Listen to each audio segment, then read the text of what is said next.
buenos días a las entrevistas sobre Hanna y sus hermanas de TI. Hoy mi invitada es María Julia Orozco. Hola María Julia, ¿cómo estás? Hola Hanna, un placer siempre estar contigo. Gracias por invitarme. Bueno, prepárense porque hoy tenemos en la parte inicial de estas charlas, que es cómo nos conocimos y qué cosas hemos hecho juntas, tenemos mucho de qué hablar. Sobre todo, bueno, preparó María Julia un resumen de evidencias objetivas muy fuerte, entonces voy a compartir, María Julia, la presentación que preparaste y entonces vamos a empezar con la pregunta clásica. ¿Cómo me conociste, María Julia? Bueno, estaba haciendo recuerdos el día que estaba preparando la presentación, y fue en 1983. Yo estudiaba la carrera de matemáticas en la Facultad de Ciencias en la UNAM y tenía un profesor, el doctor Raúl Medina Mora, que era investigador del IMAS, y el doctor Max Díaz, que también era profesor del IMAS. Ellos me daban computación 1 y curiosamente yo entré a esa clase porque tenía una hora libre. No era algo que la computación estuviera en mi horizonte. A mí me gustaban las matemáticas y quería toda la vida estar haciendo solamente matemáticas. Entonces el doctor Raúl Medina Mora, empiezo a tomar la clase con él en la Facultad de Ciencias y nos comentó que iba a ser un examen preliminar y que las 4 personas que pasaran el examen nos iba a llevar al IMAS. Eso fue a principios de 1983. Cuando llegó a Limas, nos dan un espacio como becarios para trabajar todo el tiempo, nos dan acceso a computadoras, etcétera, y nos presentan con todos los investigadores, y me llamó mucho la atención un investigador polaco que estaba trabajando sobre el estudio de los números primos, y tenía un algoritmo para encontrar el siguiente número primo. Me da mucho trabajo decir su nombre. Sí, es Staszek Radziszowski, mi colega desde la Universidad de Varsovia, que antes que yo vino a Limas como profesor invitado y estuvo trabajando, dando clases en la maestría, pero también trabajando en el Limas, bueno, aprovechando las computadoras que disponía la universidad. Entonces fue Staszek Radziszowski. En el IMAS había una puerta de cristal, no sé si tú recuerdas, donde estaban los investigadores, y pasando la puerta de cristal estaban las computadoras. Y a nosotros nos dieron una oficina adentro de las computadoras, porque nos tocaba hacer respaldos y muchas tareas, y el profesor polaco estaba en la primera puerta, pasando la puerta de cristal, y nos presenta el doctor diciendo que eras una colega, que venías por tiempo determinado a México. Por un año. No me acordaba cuánto tiempo, pero sí nos dijo, viene por un periodo a hacer era sabático, no recuerdo qué era. No, la verdad fue que mi esposo venía a trabajar en México, y yo aproveché pidiendo en la Universidad de Varsovia, ya como joven doctora, que existía un convenio de intercambio de profesores, con el cual vino primero Staszek, bueno, todavía vino un colega antes, entonces ya hubo un intercambio real entre Limas y mi departamento de informática en la Universidad de Varsovia. Entonces aproveché y solicité venir por un año de intercambio a Limas. Entonces yo empecé en el IMAS desde los primeros semestres de la carrera de matemáticas. Ahí te conocí, Yo estaba en la carrera, tú dabas clases en la maestría, todavía no dabas clases en la Facultad de Ciencias. Yo siempre te decía que ¿por qué no dabas clases en la Facultad de Ciencias? Porque yo estudiaba en la Facultad de Ciencias, tú das clases en la maestría. Y yo hice mucha amistad con muchos compañeros de la maestría que tomaban clases contigo, como Dinora, Gil, Carlos López, Carlos Palominos, porque yo vivía en el IMAS, entonces tenía más tiempo en el IMAS que en la Facultad de Ciencias. Iba, tomaba el resto de las materias y me regresaba al IMAS, que era donde tenía mi base. Entonces ahí terminé mi carrera, ahí hice mi servicio social, ahí hice mi tesis y ahí empecé la maestría. Y en el tema de la maestría, como tenía beca de CONACYT, pues yo necesitaba a un tutor, que recuerdas que para la beca nos daban el reporte y nos asesoraban en qué materias y supervisaran, y yo te elegí a ti y amablemente me dijiste que sí. Entonces fuiste mi tutora durante toda la maestría. Y fue entre 87 y 90. Exactamente, nos tocó una huelga y por eso se atrasó un poco el periodo de la maestría, porque íbamos a terminar un poco antes, pero se corrió hasta 90. La coordinadora de la maestría era Conchita Pérez de Celis, entonces me invitó a ser su asistente, entonces me dio una plaza de académico en el IMAS y luego entraste tú a ser la coordinadora de la maestría después de Conchita Pérez. De Conchita en 90, justamente en 90. En 90, pero yo ya estaba embarazada. Todavía no terminaba mi maestría, ya estaba embarazada. Y me acuerdo que el IMAS, los salones de clase estaban en el 4º piso. Y yo tenía... Sin elevador. Sin elevador. Entonces yo tenía que subir y bajar y subir y bajar. Y me acuerdo tanto que una vez me encontré contigo subiendo las escaleras y me dijiste: apúrate a terminar tu tesis, porque si nace tu bebé no vas a poder hacerlo. Y te dije: no, Hanna, Evaristo, mi gran amigo, ahora socio, que estudiaba conmigo la maestría, me dijo: yo tengo muchos sobrinos, María Julia, y los sobrinos duermen todo el día, así que tú no te preocupes, vas a poder, cuando tu bebé nazca, terminar tu tesis, porque tus sobrinos, los niños duermen todo el día. Y yo no te hice caso. Decía. Y bueno, yo terminé mi último examen un día antes de que Mariana naciera. O sea, salí, tenía un examen con Tubilla, que era mi profesor que me estaba dando análisis de algoritmos. Terminé el examen, salí de Limas a las 8 de la noche y la bebé nació a las 4 de la mañana. Y ya, no dormí mucho tiempo.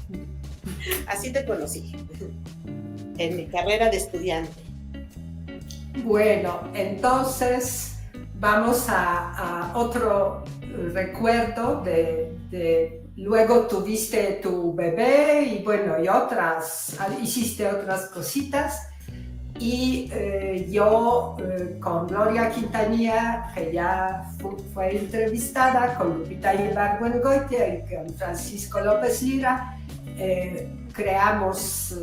fundamos la AMSIS, Asociación Mexicana para la Calidad en Ingeniería de Software, y aquí rescataste, a ver, ¿qué es lo que rescataste? Estaba recordando, entonces buscaba cosas. A ver, inicié el ANSYS, en el ANSYS inicié fines de 99, principios de 2000, entonces me metí a la computadora a buscar qué encontré, y encontré varias minutas de las reuniones que hacíamos, porque primero tú me habías invitado nada más a las reuniones donde exponer, y luego ya me invitaste a ser parte del consejo. Entonces, no me acordaba de eso, fíjate, hasta que dije, soy la tesorera del AMSIS. Sí, después de que Lupita dijo que ya no quiere ser más tesorera. Exactamente, y entonces teníamos las reuniones, nos reuníamos en la Colonia Roma, no recuerdo, en una empresa que prestaba una oficina, y ahí nos veíamos en la Colonia Roma, y fue cuando empezamos a trabajar lo de Moprosoft. Empezamos a trabajar lo de Moprosoft, pero también dimos diplomados. Entonces, en el tema de los diplomados que dábamos, que primero en la Ciudad de México, luego viajábamos, y unos los dimos remoto, a mí me tocó ir mucho a Chihuahua, al clúster de Chihuahua, porque yo tenía el curso de administración de proyectos. Le tocaba a Gloria Quintanilla, luego dabas, creo tú, y luego pasaba yo a dar administración de proyectos, y luego ya se veían todos los tasks relacionados con estimaciones, con testing, con programación, con todo el tema. Pero yo empezaba con administración de proyectos antes de que Gloria diera los modelos de procesos. Y me acuerdo mucho que viajé al clúster de Chihuahua y decían que la idea de juntarse varias empresas para hacer proyectos grandes era muy importante, pero no teníamos las empresas que estaban eran competidoras. Y entonces no había como lineamientos para poder participar en proyectos grandes. Entonces en el AMSIS pues viví muchas cosas. Yo siempre me vi como no sé, me tocó dar clases en esa época, daba clases en la UAM, menos en la UNAM, fíjate, en la UNAM nunca di clases. Me invitaron en la UNAM, me invitaron en la ILITAM, estuve dando... UAM y ILITAM. Exactamente, y en el AMSIS. Y siempre me veía yo como académica, como investigadora, como que nunca me imaginé que llegaría yo a la vida empresarial, luego se las platico. Pero voy a comentar ahorita de todo lo que vivimos en Moprosoft. Recuerdo que la primera reunión la hicimos en Yautepec, en tu casa. Y me acuerdo que estábamos hablando de cómo estructurar el modelo, porque estaba muy de moda CMM, no CMMI, pero CMM era para empresas grandotas. Y en México, pues el 90 y tantos % de las empresas son pymes. Entonces, la preocupación de cómo hacer un modelo que ayudara a que pudieran en esa época exportar, porque recuerdas que era la época que la Secretaría de Economía quería jalarse todo lo de la India para México y México trabajar para Estados Unidos. Y estábamos en Yautepec y me acuerdo que Gloria Quintanilla quitó un cuadro que tenías colgado y pegó 3 papeles en tu pared. Éramos puras mujeres y un hombre, Francisco Hinojosa. Pero Francisco no participó en esa reunión. No. Pues éramos puras mujeres y tu esposo, que era el que nos servía las botanas. Y mandamos a nuestros esposos y compañeros con sus hijos, con los hijos de ustedes, a las estacas para que regresaran hasta las 4 para comer pollos rostizados que conseguí. Sí, ¿cómo me acuerdo? Pero me acuerdo muchísimo que Gloria agarró su rol de profesora, entonces nos sentamos todos, cogió y empezó a modelar las 3 capas. Decía, las 3 capas de Moprosoft, decía, debe de haber una parte estratégica que, como COVID, que viera el rumbo de la empresa, una parte de management que tenga que ver, que organice todo lo que tiene que ver con la gestión, porque empezó llamándose gestión, no gerencia, y se llamaba GES, era DIR, GES y OPE, después por alguna razón le cambiamos el nombre a gerencia, pero se llamaba GES en sus primeras versiones, y luego la parte operativa, y en la parte operativa estaba no solamente desarrollar software, sino administrar proyectos específicos de software. Primero era desarrollar, después fue que evolucionamos al tema del mantenimiento de software. Y yo estaba encargada del proceso de administración de proyectos específicos. Y recuerdo muchísimo que trabajaba mucho en el tema contigo, por el tema de desarrollo y mantenimiento de software, y con Francisco, que él después entró, y él traía el tema de gestión de proyectos en la parte de gerencia, todo lo que tenía que ver con la prospección, la venta de los proyectos, que a nadie se nos ocurría que había que vender proyectos, ¿verdad? Entonces Francisco se encargó mucho de esa parte. Y para mí fue muy bueno. Yo, para que el público entienda por qué fue tan importante esta arquitectura de procesos diseñada por Gloria, pero que además estos procesos interactuaban todos entre sí, estaban interconectados. Por eso lo que dices que tenías que comunicar proyectos, tu administración de proyecto específico y yo con Claudia Alquicira por desarrollo y mantenimiento de software, porque todos tenían que interactuar y pasarse la información de arriba para abajo y viceversa. Y para lo que teníamos como ejemplo, CMM de Software Engineering Institute, este modelo tenía 22 Key Process Areas, como manchas de procesos clave que estaban volando en el espacio y clasificados en 4 niveles, pero armados como grupitos no tan lógico para cómo implementarlo en una empresa que es chiquita y además quiere crecer. Entonces, yo creo que estás de acuerdo conmigo que ese fue la mayor yo aportación. Creo que tiene varias aportaciones. Yo creo que sí, CMM y la 12207 y la 14 fueron la base para unir estas prácticas, porque bueno, con Arnoldo tuve muchas discusiones. Él venía de Spice y venía mucho en contra de Microsoft porque decía, ¿por qué están implementando nuevas prácticas y ya? Y le dije, a ver, Arnoldo, no estamos inventando ni... Arnoldo Díaz de Certo, la empresa más, que digamos, una de las empresas de software mexicanas más importante en ese momento.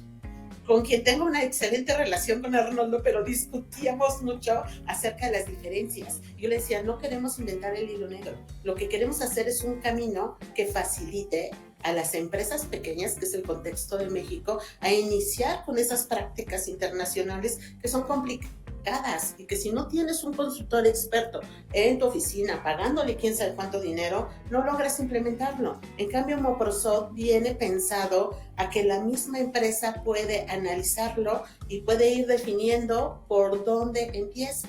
Y yo siempre que me tocaba, yo daba clases de administración de proyectos y yo siempre cuando hablaba de Microsoft decía, es que la gran diferencia para mí es la cabeza.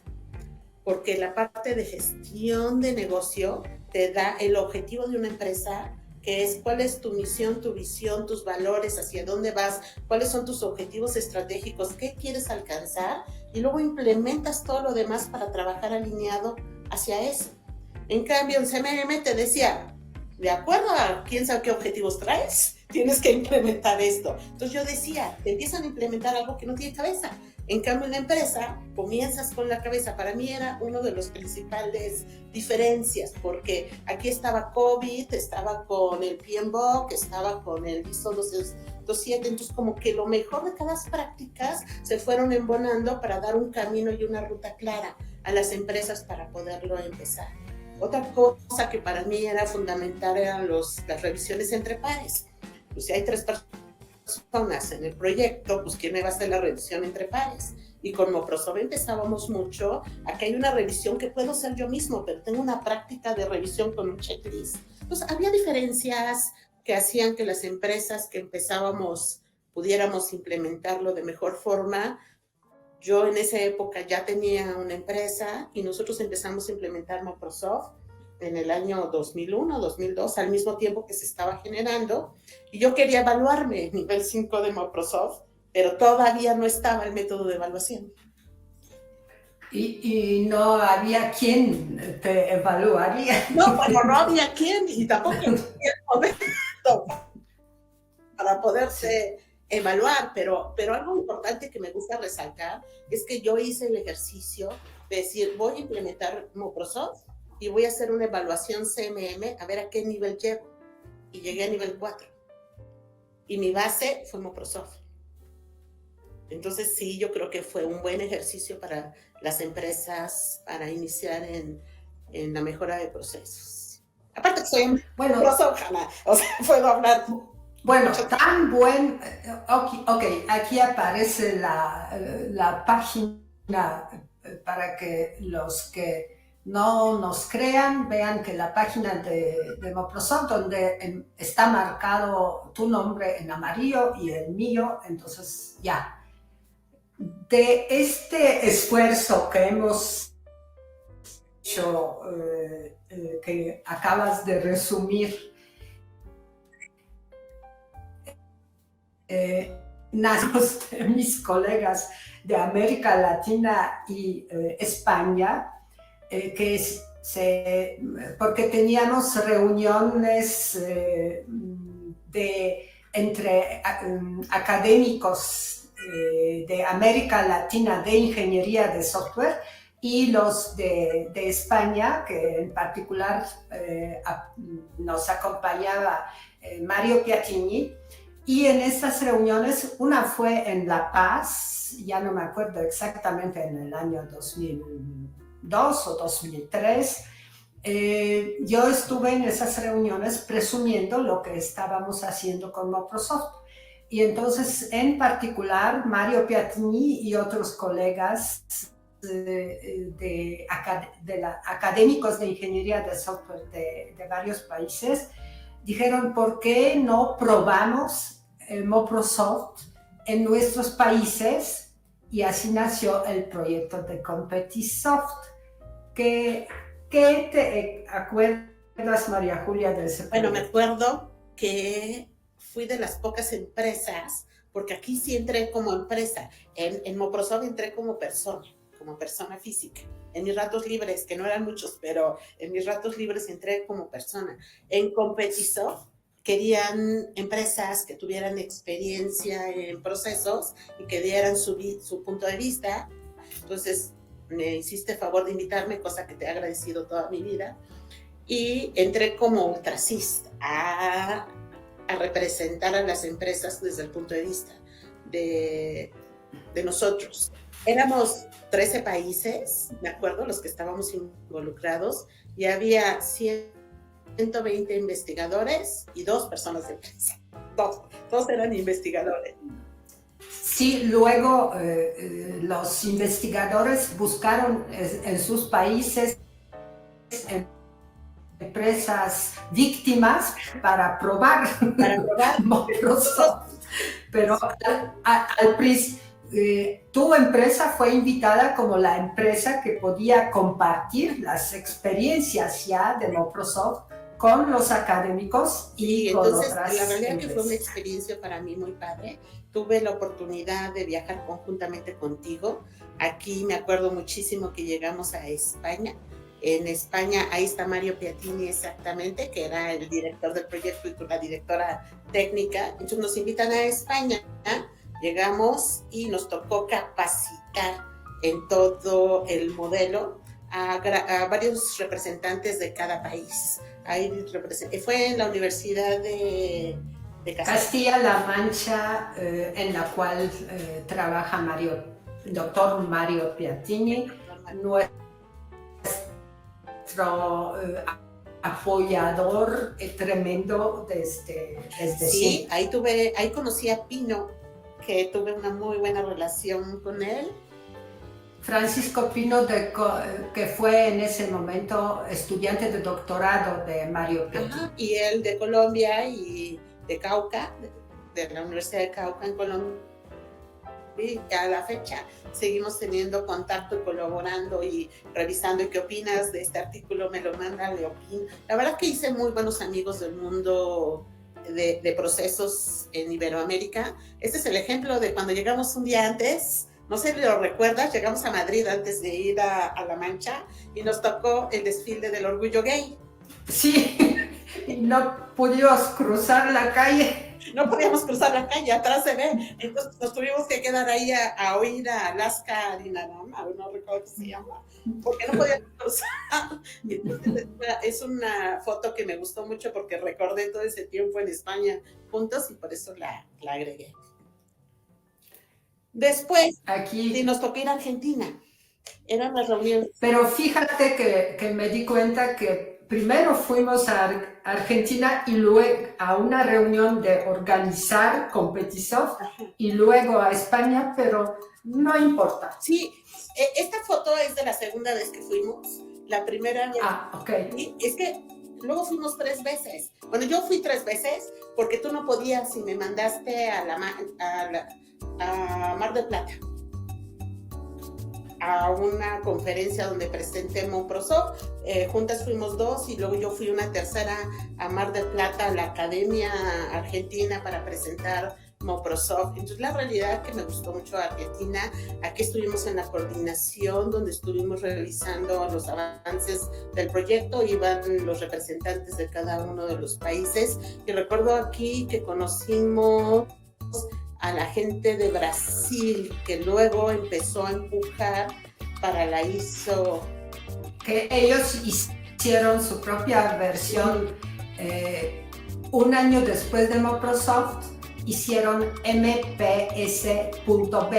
Modelo de Procesos de Software de Brasil, pero ellos se basaron más en el modelo de CMM de software y más bien lo estiraron un poquito más en niveles A, B, C, D para que las empresas adoptaran procesos poquito a poquito. Pero fue contrastante con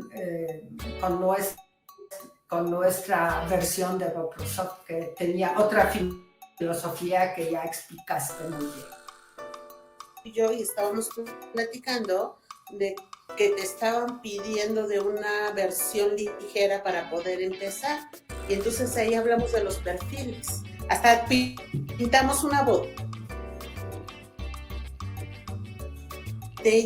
La pintamos en el hotel, obviamente estábamos tomando una copita de vino a las 3, y entonces pintamos una botella que decíamos cómo iba a ser el perfil básico.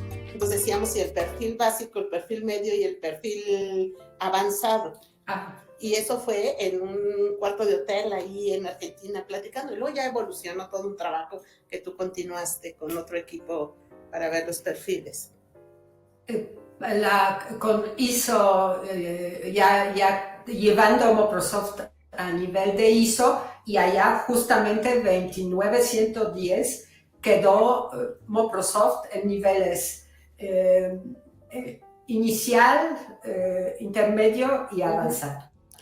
Exactamente, ese es el tema de Competisoft. Y bueno, creo que en la siguiente... No sé si te acuerdas que nos fuimos a la casa de Gardel.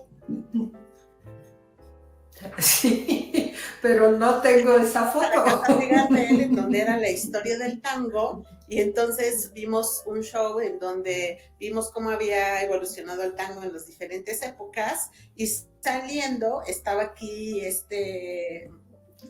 Gardel en persona. Estaba en persona, yo me tomé una foto, tú te tomaste otra foto, y ahí nos había alcanzado Alejandro, mi esposo, que fue de la idea de tomar las fotos con Gardel. Con Gardel. Bueno, y otro de Perú. La siguiente reunión que fue en Perú en 2008, pues ahí está Francisco Pino del lado izquierdo, que comentaba que hice muy buena amistad en estas reuniones de Competisoft. Y ahí en Perú, lo que recuerdo mucho de esta reunión es del equipo chileno, que el equipo chileno estaba trabajando con otra filosofía, y de Colombia. Aquí están las chicas de Colombia, en donde el gobierno les acababa de abrir un proyecto para implementar CMM, no sé si lo recuerdas. Con promoción de Moprosoft a través de Competisoft, sino otra vez les habían dado y ellas estaban participando en cómo podían tomar Moprosoft para poder empezar a implementar en las empresas, pero el objetivo de la empresa es que tenía que tener una evaluación de CMM por los fondos que les daban como apoyo para crecer la industria de software en el país. Y aquí también sucedió algo curioso, que también en Lima, después de esta reunión, me invitaron a dar varias pláticas en Lima. Fui varias veces a 2 o 3 universidades a platicar sobre Moprosoft, y de ahí salió que yo había implementado CMM y la experiencia cómo había implementado CMM. Entonces, la realidad no nada más aprendí mucho, hice muchas relaciones,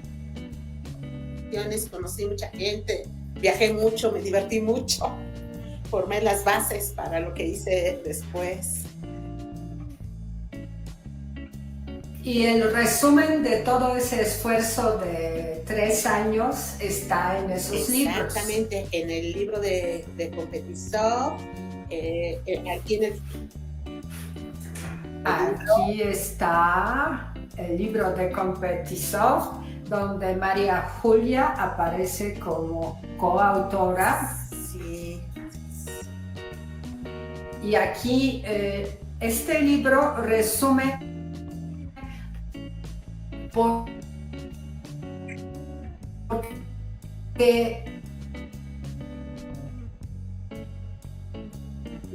analizaron Microsoft, eran unas aportaciones, entonces sacamos como efecto una versión que fue como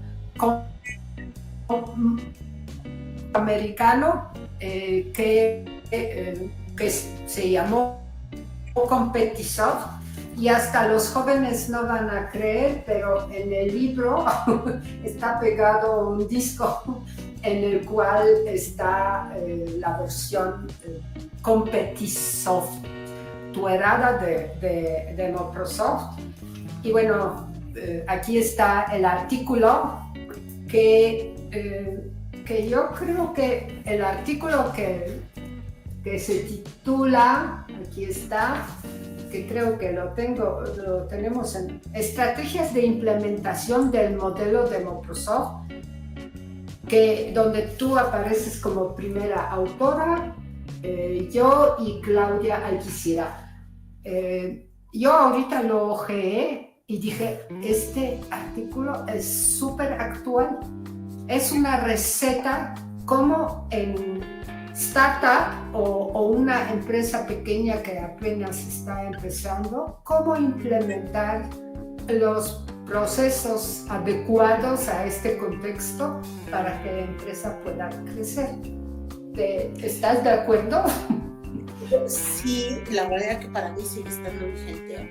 Yo creo que la gran diferencia, bueno, la aportación de Competisoft, porque el 90% es Microsoft, es el tema de mantenimiento de software, que Grupo Alarcos estaba trabajando muy fuertemente con Francisco en el tema del mantenimiento. Entonces ahí se introdujo el tema de las olas y de ir partiendo en el tema de mantenimiento, que Microsoft era desarrollo y mantenimiento, pero nos enfocábamos mucho en el desarrollo de nuevos sistemas y ellos aportaron el tema de mantenimiento.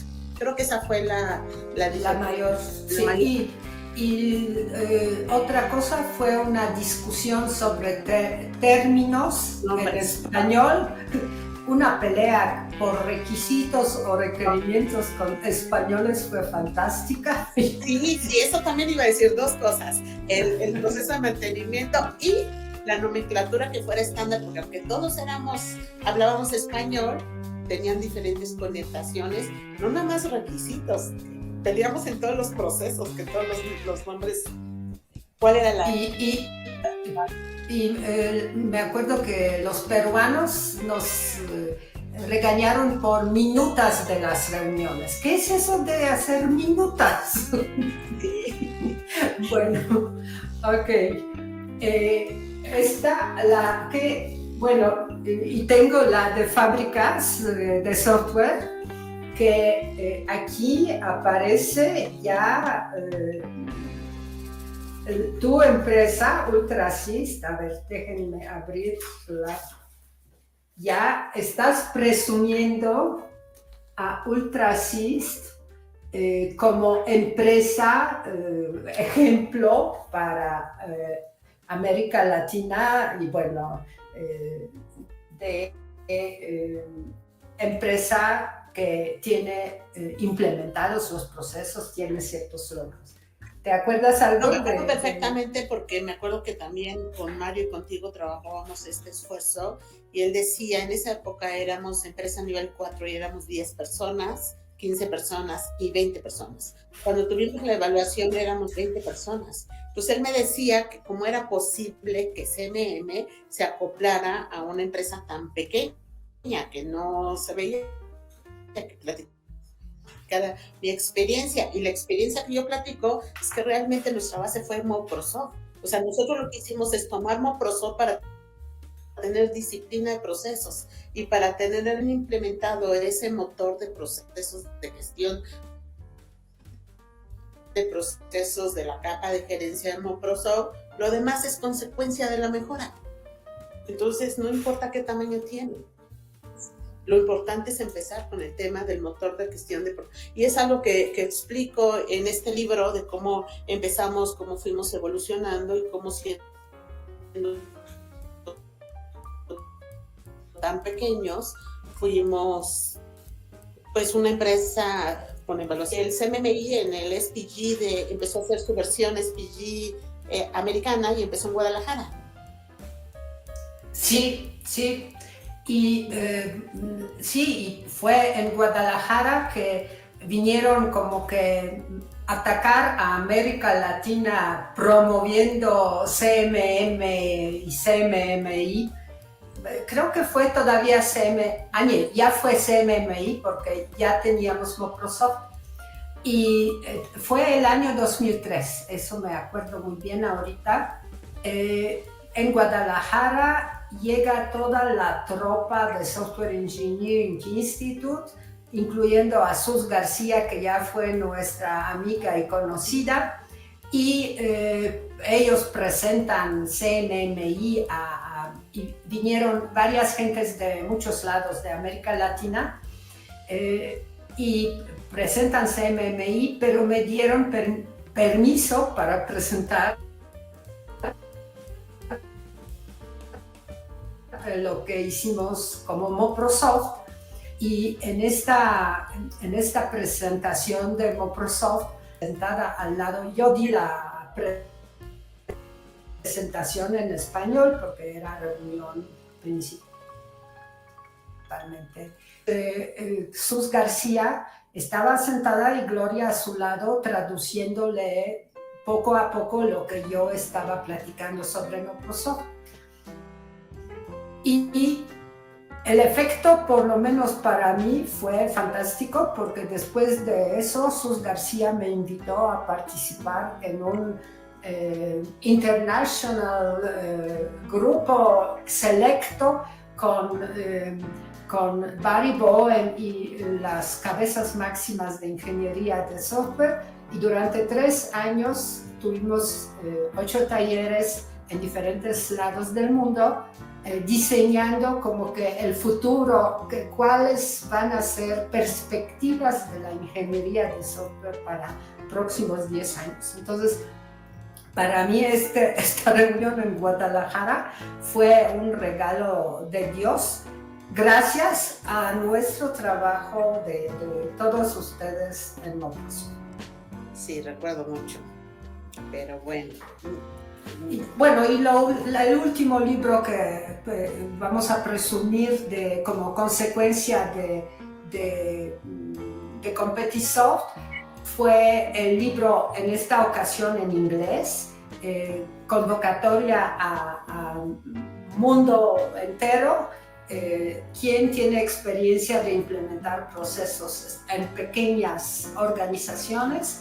Y bueno, por supuesto, uno de los capítulos está con experiencias de Ultrasys.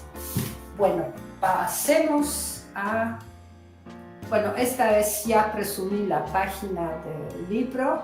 Pasemos a otros. Bueno, después de todo mi tema académico y de procesos, pues yo continuaba con mi empresa, la cual formé con 2 amigos en 1994, y empezamos con el mundo de procesos desde muy jóvenes y hacíamos paneles completamente independientes de un tema comercial. Empezamos a invitar a la industria y no queríamos un tema comercial, no queríamos que se viera como que voy a hablar de Ultrasys o voy a vender los servicios de Ultrasys, sino que lo vendíamos como un tema de vamos a discutir entre expertos un tema que sea problemática en la industria.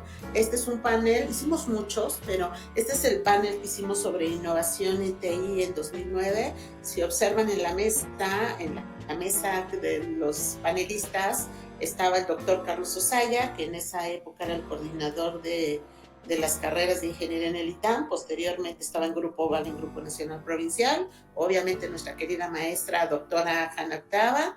Junto estaba José Luis Iparraguirre, que es uno de los evaluadores de niveles altos del CMMI. Y junto estaba el doctor Grapa, Enrique Grapa, que era en esa época el director de Latinoamérica de Citibanamex.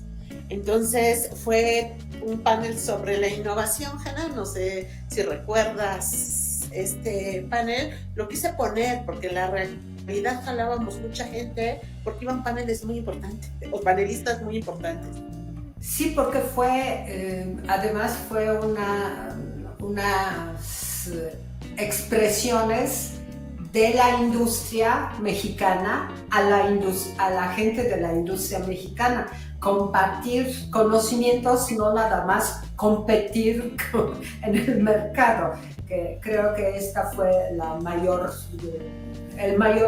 valor, y por eso tuvo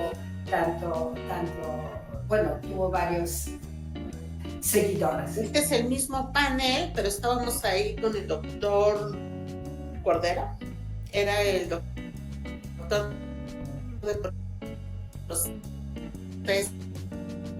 Cabrera. De Banamex. Cabrera, perdón, estoy confundiendo. Ellos son toda la gente de adquirido por Citi, en tecnologías de información, para implementarlo a nivel global. Entonces, por eso Enrique Grapa, que era el director de Tecnología México, se volvió en Latinoamérica y reportaba directamente a Miami. Y este es el grupo de procesos que estaba muy involucrado en... Aunque usted no lo crea, desarrollo mexicano en Banamex pudo ser exportado. Luego llegó otra ola de taparlo, pero ya es otra historia. En ese momento fue ejemplar. No, y el doctor era egresado de la Facultad de Ciencias. Y Banamex, después se retiró el doctor Grapa y dejó de impulsar todos los sistemas mexicanos porque pusieron a un extranjero en su puesto, y bueno, Banamex dejó de ser el banco. Bueno. Ok. Este es otro panel, me recuerdo ahí perfectamente. En 2009 habíamos alcanzado el nivel 5 de CMMI en desarrollo. Y en el 2002, y nosotros festejábamos haciendo paneles, no temas comerciales, sino paneles. Se nota que veníamos del tema académico 100%, nos interesaba más este tipo de eventos que un tema comercial. Y este es otro panel que hicimos sobre la calidad en el proceso de ingeniería de software, en donde ahora los panelistas, como siempre, era nuestra querida Hanna. Y del lado izquierdo está, en paz descanse, mi querido maestro, el doctor Renato Iturriaga. El doctor Renato Iturriaga. Y también está Gustavo Oregel, un egresado de la Facultad de Ciencias, que está a cargo de todo el sistema de pagos de Banamex, recién jubilado. Y del lado izquierdo aparecemos Hanna y yo, donde le estamos dando su reconocimiento por toda su participación en el tema de ingeniería de software. Es otro panel, Hanna, no sé si recuerdas también este panel. Bueno, lo que veo que mi amor por el color naranja en mis vestidos, mis vestimentas, no siempre perdura. Este es 2015. En 2015 nos están dando el nivel 5 en las dos constelaciones, tanto de desarrollo como de software, y fuimos la primera empresa en Latinoamérica en obtenerlo. Es cuando José Luis Iparraguirre, el evaluador, nos está dando el resultado final. Se alcanza a ver porque están todas las prácticas en verde, que quiere decir satisfecho. Entonces Hanna tomó la foto exactamente cuando pone todas en verde, que estamos alcanzando revisando los dos niveles 5 en... Y... es el video. Pero creo que no lo vamos a... lo pueden buscar a lo mejor en algún lado, pero bueno. Y estamos festejando los 3 socios, Guadalupe Quijano, que es la segunda persona de izquierda a derecha, que está junto a Claudia Alquicira, y luego está Evaristo Fernández al otro extremo y una servidora, y los 3 somos los socios fundadores de la empresa, y Alejandro Ramírez, que fueron responsables en los grupos de procesos, tanto en desarrollo como servicios, y los 4 de 5 personas ahí somos exalumnos de HANA. Esto es, cambiamos los paneles al formato de Ignite. En el Ignite era más que un tema de discusiones, exponer cápsulas de 5 minutos para luego entrar en discusión con toda la audiencia, y aquí lo que intentábamos es juntar a la academia, a la industria y al gobierno. Entonces, la moderadora de este panel fue Hanna Octava, y de la academia invitamos a la UAM, invitamos a la UNAM, invitamos al ITAM y invitamos al POLI. Del tema de la industria iban los bancos, iban de la industria del retail también, y de los bancos iban competidores. Estaba Banorte, estaba Actinver, estaba Banamex, todos sentados en la misma mesa discutiendo un punto de mejora sobre innovar en TI, y también habíamos invitado al gobierno para que escuchara todo lo que teníamos que hacer, y estaba Sergio Carrera de Infotec. Bueno, en ese momento ya de Infotec o todavía... en 2015 ya de Infotec, ok. Sí, era de Infotec. Bueno, en todos estos años que he platicado, Hanna siempre estuvo cerca de nuestra vida profesional, y en la empresa la invitamos en un sabático que tuvo Hanna a colaborar con nosotros desde aquella época. ¿Cuándo fue tu primer sabático, Hanna? En 97, que estuve con Gloria en IBM de México, armando la primera implementación de ISO 9000, luego CMM, y bueno, esa historia ya está contada en las entrevistas anteriores, pero luego varios sabáticos, ya no sé cuántos, pasé con ustedes. Exacto, entonces ahí lo que nos dedicábamos era a probar nuevas cosas. Entonces puse el de Essence por poner un ejemplo, porque luego se sacaban artículos del resultado que habíamos tenido en la implementación de esa práctica en la oficina. Lo escribió Miguel, colaboramos Hanna y yo, pero fue de un ejercicio que hicimos en la oficina recién Sí. Miguel Morales en ese entonces fue mi alumno de doctorado, y nos lanzamos a la aventura de competir con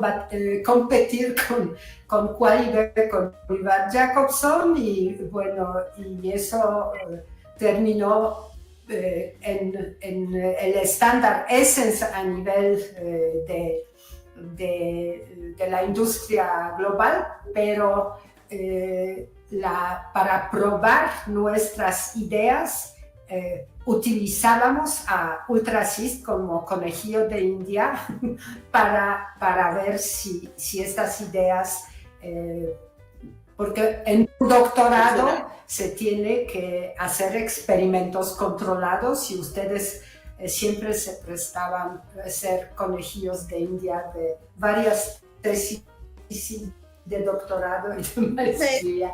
Puse Essence, pero no sé si recuerdas que también estuvimos trabajando Square antes de que fuera la ISO 25000 de la calidad de producto, que evolucionaba la anterior de calidad de producto, la 96.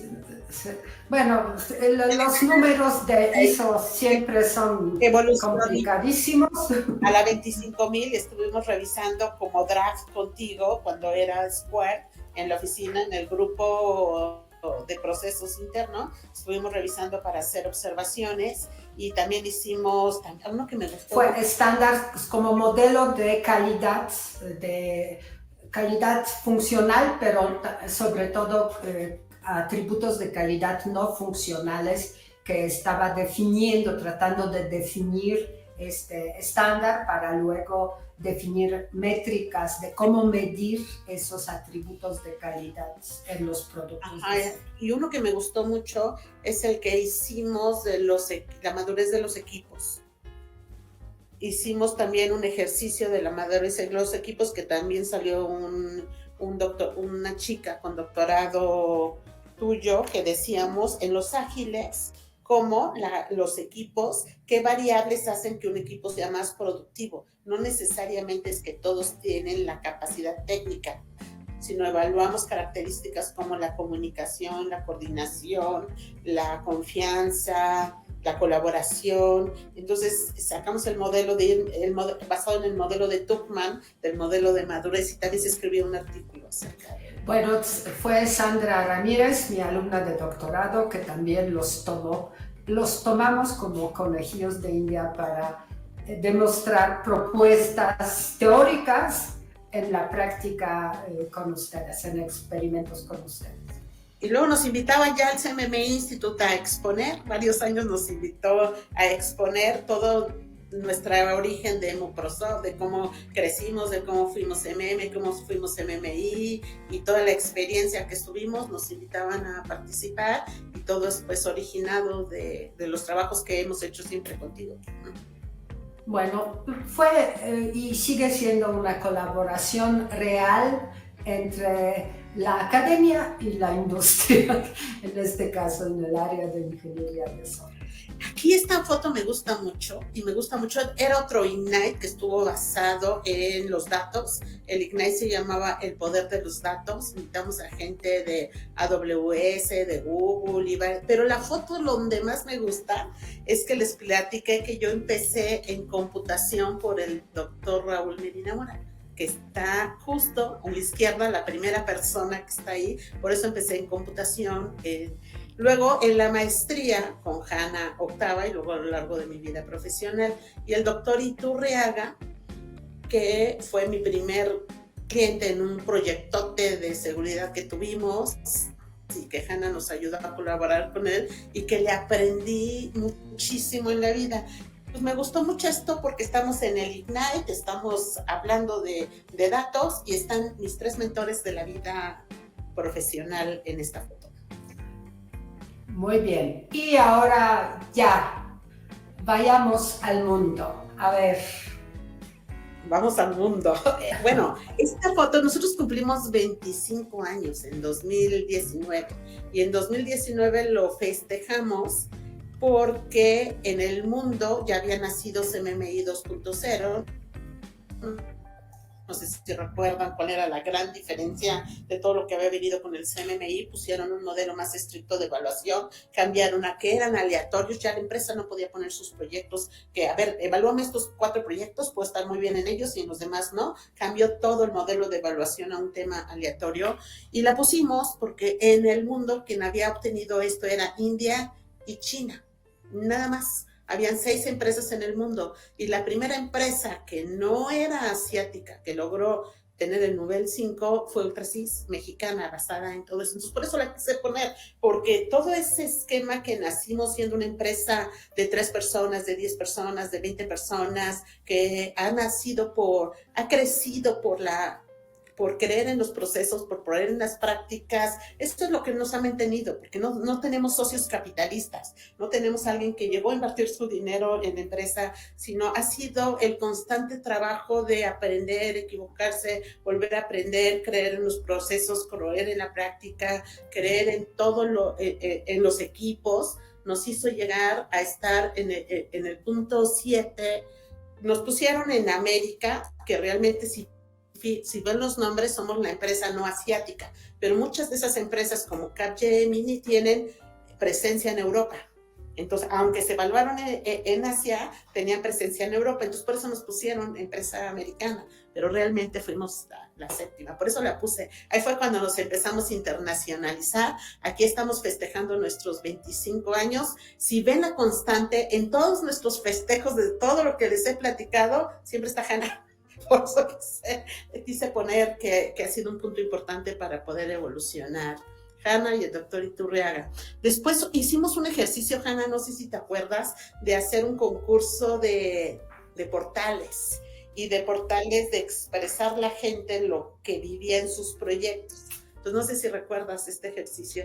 Sí, me acuerdo de esa exposición y que bueno, cuenta un poquito, pero me acuerdo que lo más interesante fue que varios equipos de tu empresa prepararon sus murales sobre su proyecto y que cuando lo vieron de otros proyectos y la gente como yo, pues nos realmente enterábamos de qué pasaba en esos proyectos, porque fue una expresión también artística.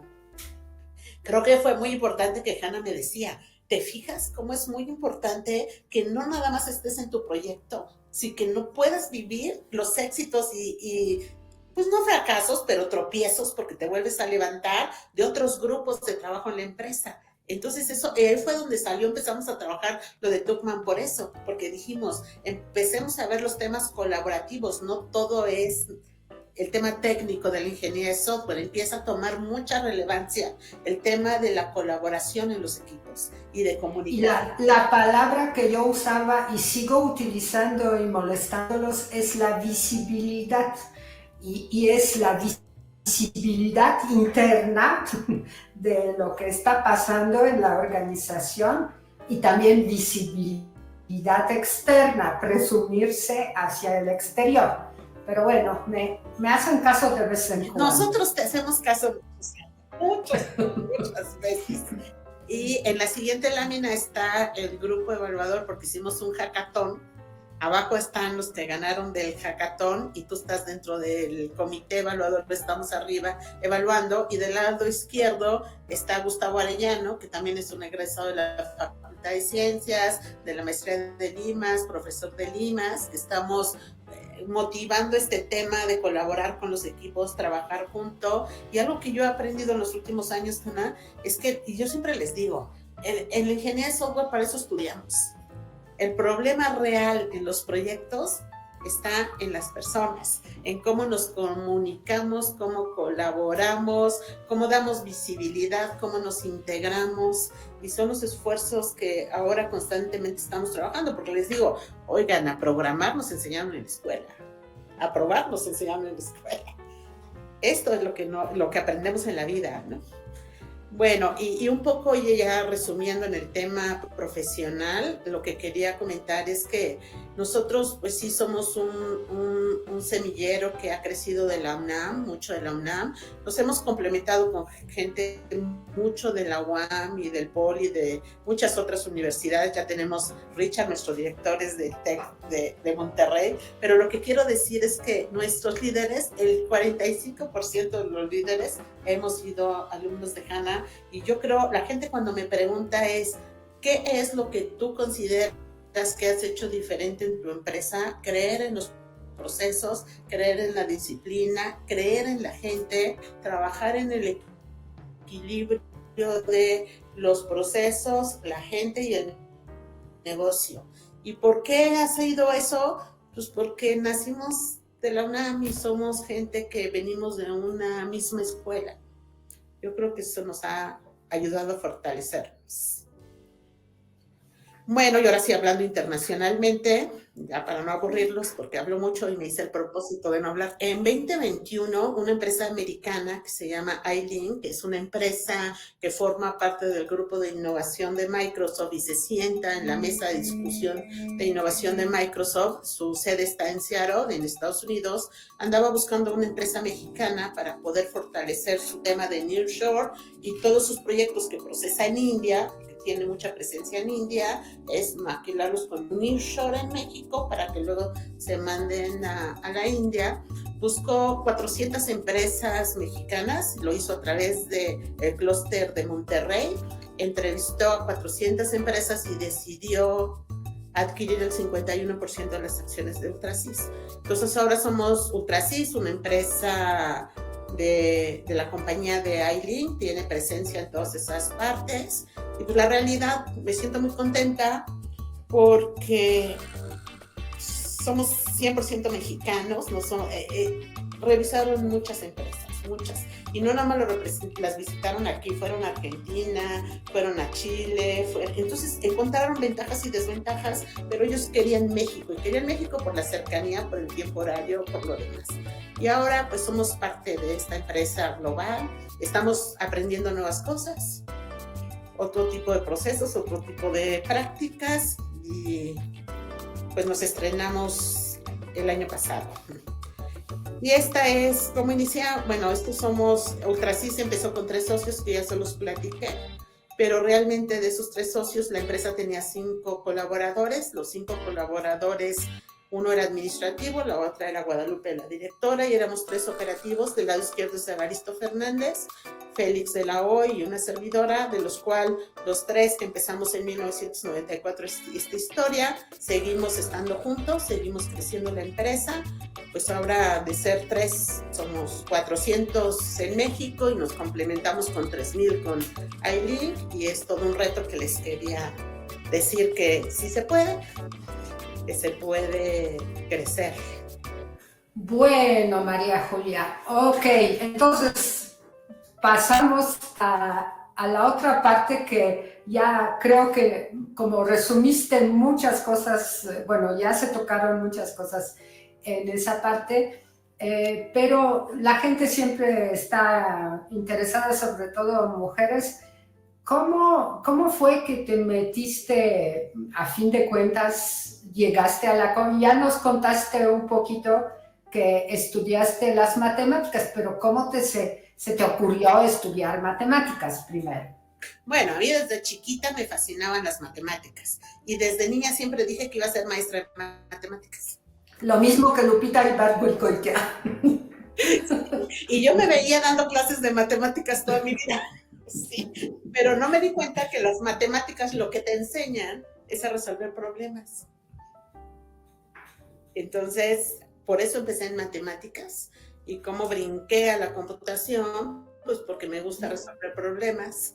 No, y ya nos contaste la casi coincidencia, bueno, como casualidad que te metiste a las clases de computación. Llevo por ahí.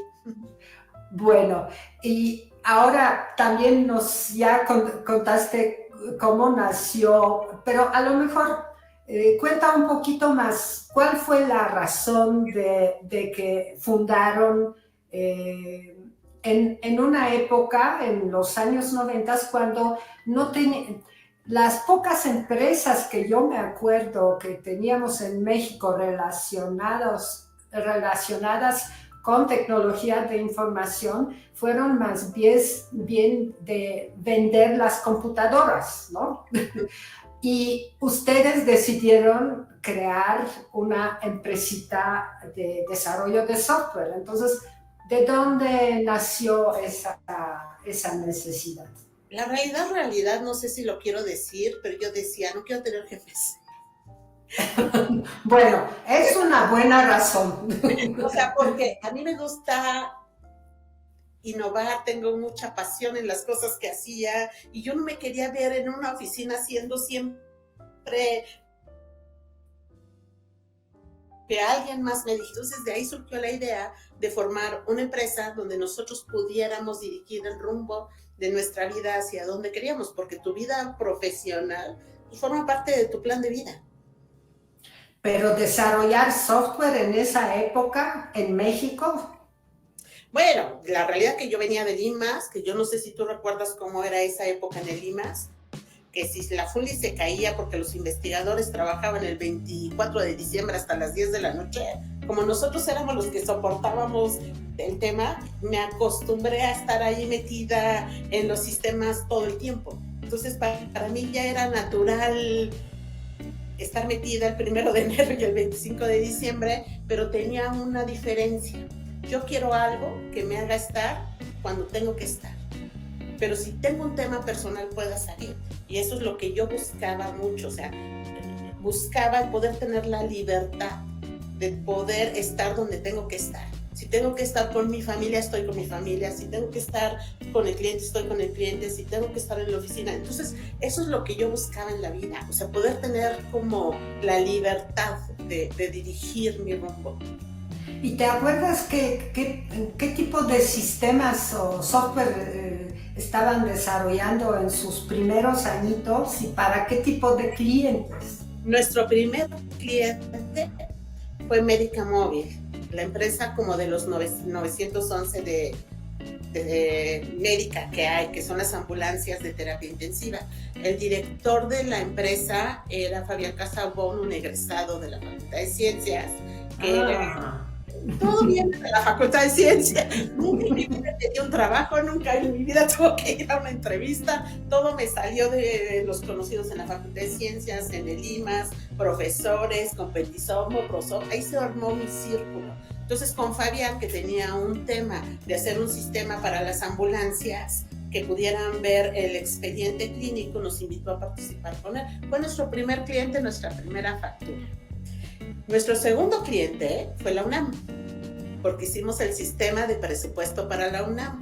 Había 3 jubilados, un jubilado que llevaba la nómina, un jubilado que llevaba el presupuesto y un jubilado que llevaba de adquisiciones. Y los habían traído porque sus sistemas estaban en Algón y los únicos que lo conocían eran ellos.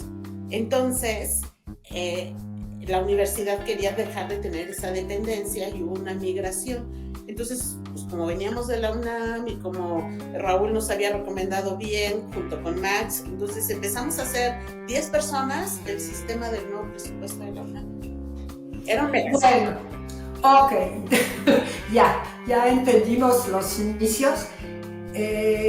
Ahora, para complementar lo que ya nos contaste de la historia de Ultrasys, ¿querías compartir algún reto en esa trayectoria, pero relacionado con ser mujer en esta industria? Yo creo que sí. Cuando daba clases en el ITAM se juntaban tres carreras. La de telemática, la de negocios y la de ingenieros en computación. Y tenía puros alumnos hombres. De 30, 28 eran hombres. Entonces yo preguntaba siempre a las profesoras, a la coordinación, qué pasaba con las mujeres, en dónde estaban las mujeres. Y me decían que porque las mujeres ya no querían estudiar computación, porque sentían que no se podían casar y no podían tener hijos. Digo, bueno, yo llevo toda mi vida casada, yo me casé. Esa es la última pregunta que te voy a hacer.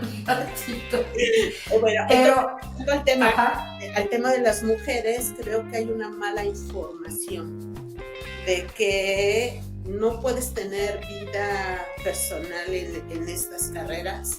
Y yo aconsejo, sí lo sufrí mucho. También sufrí que vivía con muchos hombres. Y bueno, hoy ha cambiado, pero en esa época es como tu mujer vas a ser jefa de hombres, ¿no? Porque me tocó ser jefa de muchos hombres. En la empresa muchos eran hombres. Entonces fue todo un tabú que hay que ir rompiendo, que yo siempre en el tema de igualdad, somos una empresa certificada en igualdad laboral y siempre les he dicho, es que no podemos esperar que un hombre venga a cambiarnos la vida, nos la tenemos que cambiar nosotras. María Julia, ¿a partir de qué año te volviste directora general de Ultrasys? En 2016, cuando Lupita Quijano se retiró. Lupita Quijano, cuando fundamos, era la directora general y yo era la directora técnica. Lupita se retiró porque se quería jubilar y retirarse a tener a sus hijos, sus nietos, mantener una vida más personal, y entraron unos socios regios, yo les decía los socios regios, y ahí es cuando me nombran directora general. Ok, entonces ya tienes añitos como directora, y en esa trayectoria no has chocado con que comentaron otras bueno, Marianita, que hoy se estrena la entrevista con Mariana al ratito, que los otros hombres directivos no te han tratado como, ¿y dónde y cuándo viene el director de su empresa? Pues mira, he tenido una suerte que a lo mejor mi carácter no les da oportunidad de decirlo, pero también, por ejemplo, mi temor es cuando llegué a iLink, el staff de iLink que están en Estados Unidos, todos son hombres.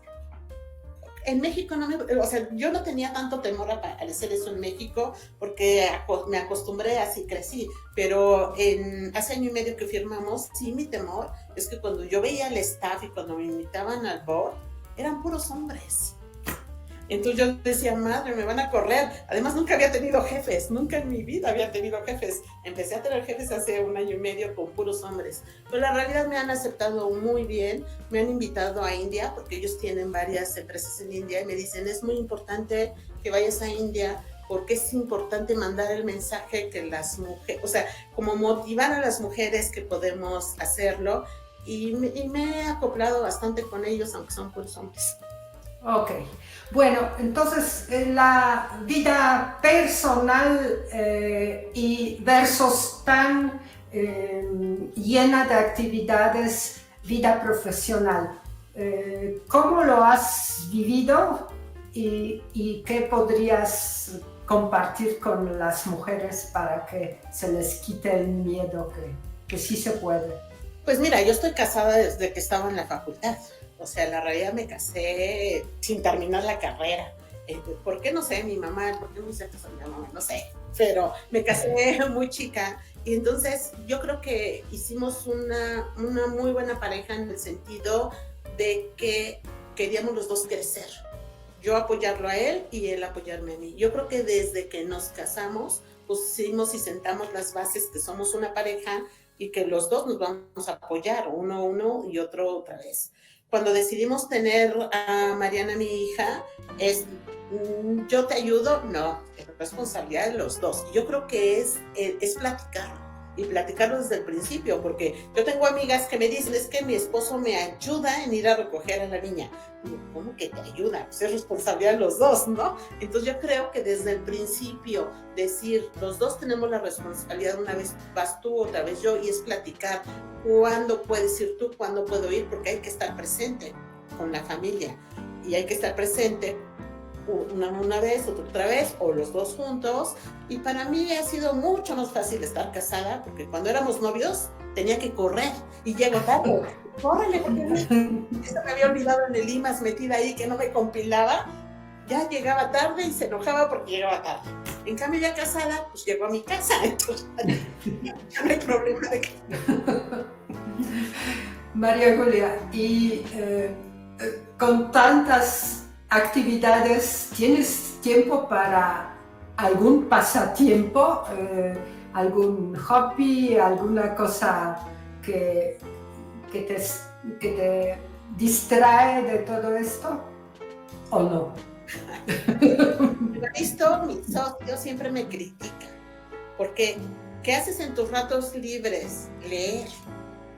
Ok, ¿y qué estás leyendo? Estoy leyendo que los datos, y ahí hay diferentes niveles de madurez en los datos, no más es el DMM, y yo me digo, no, tú no son hobby. Yo lo disfruto. O sea, bueno, de empresa, y leo mucho. Ok, bueno, entonces ya para concluir, ¿qué les dirías a las jóvenes que nos están viendo y escuchando tu trayectoria fantástica de mujer empresaria de muchísimos años? ¿Qué les dirías para que no se asusten y que quieran entrar en esa área? Yo primero les diría que no tengan miedo, que si les gusta esto, van a ser buenas, porque para ser bueno en algo te tiene que apasionar, si no eres parte de la media. Entonces, más vale tener un horario complicado y aprender a manejarlo en algo que te apasiona, que porque no me apasiona, con tal de tener libertad, voy a ir a hacer algo que no me gusta. Entonces, algo que yo he aprendido y sugiero a todo el mundo es no tengan miedo, se puede, si lo tienen con pasión, van a ser buenas. El abrirse los espacios con los hombres depende de uno, depende de platicarlo, depende de manejarlo, y mi sugerencia es, si les apasiona, inténtenlo. Se van a caer, pero Winston Churchill decía que el éxito se mide en las veces que te puedes parar exitosamente después de haberte caído. Muchas gracias, María Julia, por esa entrevista. No, muchas gracias a ti. Ya sabes que te quiero mucho y te admiro y eres parte fundamental de mi vida. Bueno, la admiración es mutua, como se dieron cuenta. Bueno, muchas gracias a todos que escucharon esa entrevista y pronto vamos a estrenarla. La siguiente, cada 2 semanas, vamos a estrenar las entrevistas en mi canal de Hanna y sus hermanas de Penny. Buenas noches, tardes, días, según la hora en que nos están viendo. Muchas gracias.